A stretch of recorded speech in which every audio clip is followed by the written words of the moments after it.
और धार गौशाला से जुड़ा एक बड़ा मामला जिसमें बड़ी खबर बताई जा रही है। हिंदू पक्ष ने सुप्रीम कोर्ट से जल्द सुनवाई की मांग की है। हाईकोर्ट की सुनवाई पर रोक के खिलाफ सुनवाई की मांग। सुप्रीम कोर्ट ने कहा देखेंगे, कुछ समय लगेगा। अभी इस बार पूरे मामले में सुप्रीम कोर्ट की तरफ से जो जवाब आया है वो ये कि देखेंगे।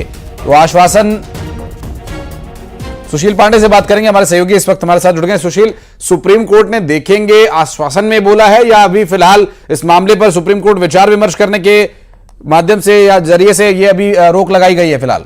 जी देखिए, गौशाला मामले में जो रिपोर्ट फिलहाल आज हाईकोर्ट में फाइल हुई है उससे संबंधित फिलहाल इस पूरे मामले में जो याचिका सुप्रीम कोर्ट में पहले से ही पेंडिंग थी, उस मामले पर फिलहाल सुप्रीम कोर्ट में आज मेंशन किया गया हिंदू पक्षकारों के वकीलों के द्वारा, जिस पर यह कहा गया कि इस पूरे मामले पर सुनवाई जल्द से जल्द की जाए, क्योंकि लंबे समय से इस पूरे मामले को इंतजार किया जा रहा है और जो हाईकोर्ट के उस आदेश पर रोक लगाई गई है उसको हटाया जाए। सुप्रीम कोर्ट ने इस पूरे मामले में कहा कि वो जल्द ही इस पूरे मामले में सुनवाई के लिए इसको लिस्ट करेंगे, हम इस पूरे मामले को देख रहे हैं।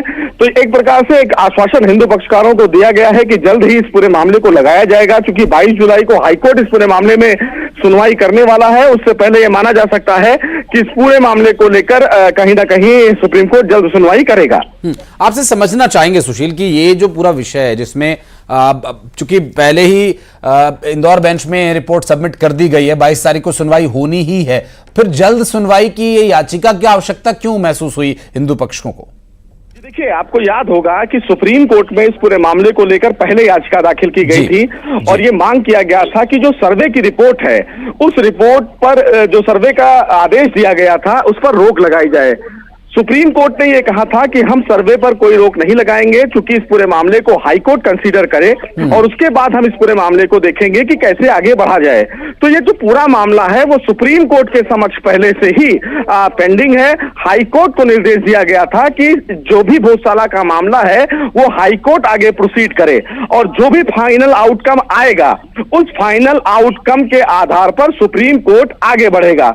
तो अब इस पूरे मामले में ये माना जा सकता है कि जब अब हाईकोर्ट में इस पूरी रिपोर्ट को लेकर याचिका पर सुनवाई होनी है और उस पे क्या फैसला होगा, उससे पहले सुप्रीम कोर्ट इस पूरे मामले की सुनवाई करे और सुप्रीम कोर्ट में ये जानकारी दी जाए कि अभी तक इस पूरे मामले में क्या कुछ निकलकर सामने आया और अब इस पूरे मामले में सुप्रीम कोर्ट को आगे बढ़ना चाहिए, क्योंकि मामला सुप्रीम कोर्ट में पहले से ही पेंडिंग है। इसीलिए फिलहाल ये याचिका हिंदू पक्षकारों की तरफ से सुप्रीम कोर्ट में दाखिल की गई है और ये मांग की गई है कि अब इस पूरे मामले की सुनवाई सुप्रीम कोर्ट करे और सुप्रीम कोर्ट इस पूरे मामले में सुनवाई को लेकर कोई अहम निर्देश जारी करे। बिल्कुल, और तो तब तक संभव है कि इंदौर बेंच का भी फैसला आ ही जाए। बहुत शुक्रिया आपका सुशील इस पूरे मामले पर बातचीत करने के लिए, जानकारी देने। और बलरामपुर में उद्यानिकी विभाग की बड़ी लापरवाही का एक मामला सामने आया, जहां लाखों रुपए की एक्सपायरी डेट की दवाइयां कचरे के ढेर में मिली हैं। किसानों को ये दवाइयां नहीं दी गई, लाखों रुपए की इसकी कीमत है और ये सब एक्सपायरी डेट की दवाइयां हैं जिन्हें समय रहते किसानों को उपलब्ध नहीं कराया गया, अब इन्हें कचरे में फेंक दिया गया है। दरअसल उद्यानिकी विभाग नर्सरी में एक्सपायरी डेट की दवाइयां मिली हैं। वाड्रफ नगर के कैलाशपुर में उद्यानिकी विभाग की नर्सरी है, जिस पर कि अब ये आप जो तस्वीरें देख रहे हैं ये हैरान कर देने वाली। सूरज हमारे सहयोगी इस वक्त हमारे साथ जुड़ गए, बात करेंगे। सूरज, जो ये दवाइयों की बरामदगी हुई या कचरे के ढेर में दिखाई दी हैं, इसे समय रहते किसानों को नहीं दिया गया और ये यहाँ पर कैसे पहुंची, ये किसकी लापरवाही, क्या इस बारे में भी कोई जानकारी मिल पा रही है? और लगता है अभी संपर्क नहीं हो पा रहा है। एक बार फिर से प्रयास करेंगे उनसे बात करने का कि आखिर इस पूरे मामले में अभी जो स्थिति सामने नज़र आ रही है उसमें भला ये इतनी बड़ी लापरवाही कैसे की गई कि आखिर किसानों को नहीं दिया जाने वाला इसमें वानिकी में इस्तेमाल होने वाली ये दवाइयाँ जो एक्सपायर हो गई। सूरज से बात करेंगे, हमारे सहयोगी सूरज इस वक्त हमारे साथ जुड़ गए। सूरज, किसानों को नहीं दी गई, जरूरतमंदों को नहीं दी गई, एक्सपायर हो गई दवाइयाँ, फेंक दी गई, कौन है इसका जिम्मेदार, कुछ पता चल पाया? जी, मैं आपको बता दूं कि वाड्रफ नगर कैलाशपुर उद्यान का यह पूरा मामला है, जहां पर लाखों की उद्यान विभाग में कचरे की ढेर में एक्सपायरी दवाइयाँ पाई गई हैं। इसको डिस्पोज भी नहीं किया गया है, खुले में पड़ा हुआ है। आपको बता दें कि दवाइयाँ किसानों को बांटने के लिए आती थी, लेकिन किसानों तक क्यों नहीं पहुंची और ये दवाई आखिर यहाँ कैसे किसने रखा, इसकी भी जानकारी अभी तक नहीं मिल पाई है। फिलहाल इसके जो जिम्मेदार अधिकारी हैं उनसे संपर्क करने की कोशिश की गई है, लेकिन अभी तक उनसे संपर्क नहीं हो पाया। लेकिन कहीं ना कहीं एक उद्यान विभाग की बड़ी लापरवाही है, जो लाखों की दवाइयाँ जो एक्सपायर होने के बाद कचड़े में फेंक दी गई है।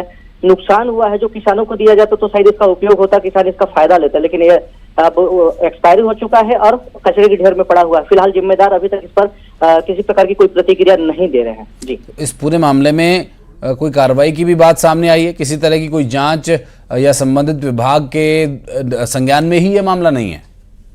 इस मामले को लेकर जब हमने उद्यानिकी विभाग के अधिकारी से संपर्क करने की कोशिश की मोबाइल के माध्यम से, उनके द्वारा हमारा फोन रिसीव नहीं किया गया है। हालांकि अभी तक कोई बात सामने नहीं है। फिलहाल उनसे हम लगातार संपर्क करने की कोशिश कर रहे हैं। जैसे इस मामले पे संपर्क हो पाएगा, तभी पता चल पाएगा कि जिम्मेदार ने इस पर सुध ली है या नहीं ली है, या आगे कोई कार्रवाई होगी या नहीं होगी। जी, बहुत शुक्रिया आपका जानकारी देने के लिए।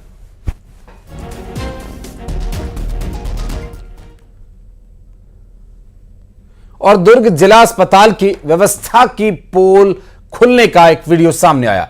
यहां एक तरफ मरीज दर्द से तड़प रहा है, उसे अलग अलग तरह के जवाब दिए जा रहे हैं, बहाने बनाए जा रहे हैं। दूसरी तरफ अस्पताल में हैप्पी बर्थडे टू यू चल रहा है। अस्पताल में पार्टी चल रही है। जी हाँ, ये देखिए घायल हालत में एक मरीज स्ट्रेचर पर लेटा है कि कब डॉक्टर साहब आएंगे, मरहम पट्टी करेंगे। एक मरीज उल्टा स्ट्रेचर पर लेटा है, उसके चोट लगी हुई है। और ये दूसरा मरीज है। दोनों मरीज स्ट्रेचर पर पड़े हुए हैं, अपनी बारी का इंतजार कर रहे हैं। और यहाँ देखिए समय का 9 से 5 का जो समय बताया जा रहा है, और दरवाज़ा बंद करके हैप्पी बर्थडे टू यू चल रहा है अस्पताल के अंदर। अस्पताल जहाँ मरीज जाते हैं इलाज के लिए, घायल जाता है अपने ट्रीटमेंट के लिए, और अस्पताल का staff happy birthday to you में लगा हुआ है। 2 तस्वीरें इससे जुड़ी हम आपको दिखा रहे हैं। 52 नंबर में मिलेगा। हाँ, 52 नंबर वार्ड में पूछ लो। और ये 52 नंबर, 54 नंबर, 56 नंबर, 64 नंबर पर भेजा जा रहा है। 52 नंबर में मिलेगा। हाँ, 52 नंबर। ये बहानेबाजी की इंतहा देखिए। अंदर केक नोश फरमाया जा रहा है अस्पताल में, तो बोली यहीं से ले लो। और चोटिल मरीजों की हालत देखकर भी इन्हें तरस नहीं आया। बहरहाल इनका रोज का काम है, संभव है इसलिए संवेदनाएं मर गई हों। किनका बर्थडे है? क्या नाम है भैया का? लक्ष्मीकांत जी का बर्थडे है, तो ये बर्थडे सेलिब्रेशन चल रहा है। फ़ोन पर विशेष दी जा रही हैं और पीछे बैठे लोग केक खा रहे हैं। भैया, और 2 लोग चोटिल हालत में तड़प रहे हैं। और ये यहाँ क्या हो गया? दवाई एक अस्पताल की कहानी है। ये तो मैडम तो बोली कोई बर्थडे थीम नहीं है हॉस्पिटल में। उनको पता है जी, जानबूझ के भेजे ओपीडी टाइम। एक छोटा सा ब्रेक यहाँ पर ले, खबरें आगे भी जा रही हैं।